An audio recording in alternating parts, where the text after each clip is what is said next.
பழம் எனக்குத்தான் கிடைத்தது. தாயே, என்ன இது? எனக்கும் ஒன்றும் புரியவில்லை அப்பா. எங்களை சுற்றினால் உலகத்தை சுற்றுவதாக அர்த்தமா என்று கேட்டான் கணபதி. அனைவரும் ஒப்புக்கொண்டனர்.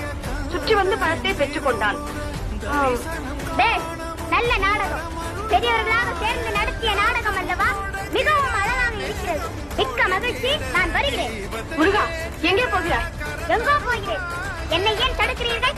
அம்மட்டும் இந்த சிறு பழ விஷயத்திலே உங்கள் குணத்தை காட்டியதற்கு நன்றி. வருகிறேன். குமரா, நெல். பதட்டத்தில் தவறான முடிவுக்கு போகாதே. தாய் சொல்லை கேள். கேட்க மாட்டேன்.